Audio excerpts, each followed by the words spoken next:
Rain lashed down, thunder roared.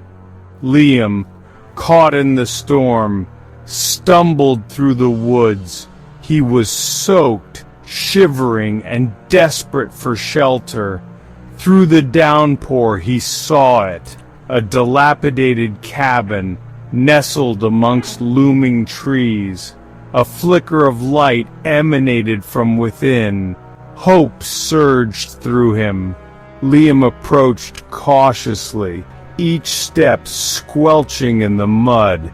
He knocked on the weathered wooden door. Silence. He tried the handle.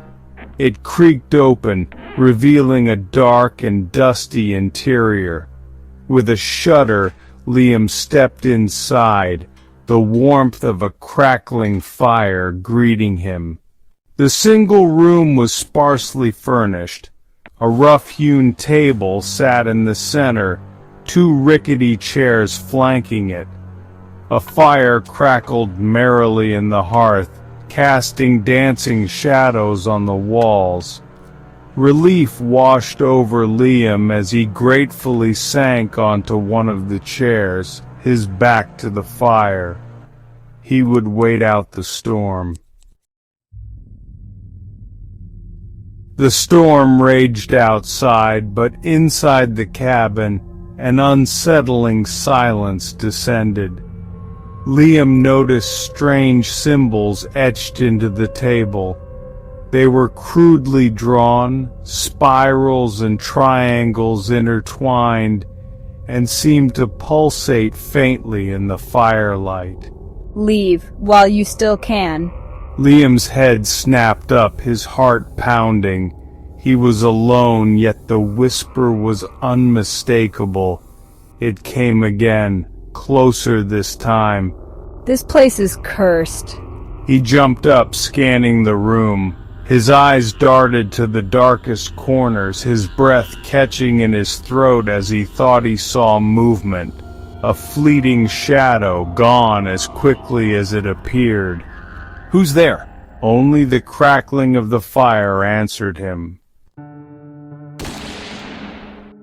Liam, now terrified, needed answers. He began searching the cabin, hoping to find something, anything that would explain what was happening. Underneath a pile of rotting cloth in the corner, his hand brushed against something hard. He pulled it out. A small, leather-bound diary. He flipped it open. The first few pages were filled with hurried, spidery handwriting. As he read, his blood ran cold. Diary narrator. The diary belonged to a man who had sought refuge in this very cabin years ago. He too had seen the symbols, heard the whispers. Further in, the writing became more frantic, the ink blotched as if tears had fallen on the pages. Crudely drawn sketches depicted shadowy figures with glowing eyes surrounding the man, reaching for him. The last entry simply read, "They're here. The shadows have come for me." Liam slammed the diary shut, his heart pounding in his chest. He had to get out, now! As Liam turned to flee, the shadows in the room began to writhe.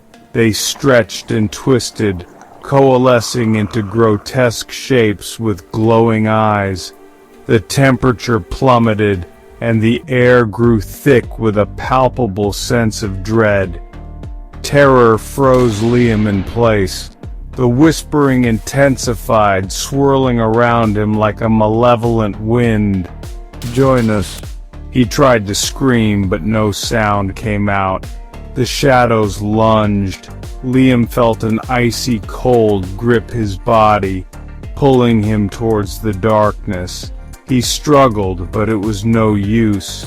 His vision blurred, and the last thing he saw was the diary lying open on the floor. the ink on the last page shimmering ominously. Years later, hikers stumbled upon the dilapidated cabin. Inside, they found a dusty diary. The last entry, scrawled in unfamiliar handwriting, sent chills down their spines. "Beware the shadows," it read. "This place is a trap, and now I am one of them." The diary clattered shut, as if a cold wind had swept through the cabin. The hikers exchanged uneasy glances. They wouldn't be staying long.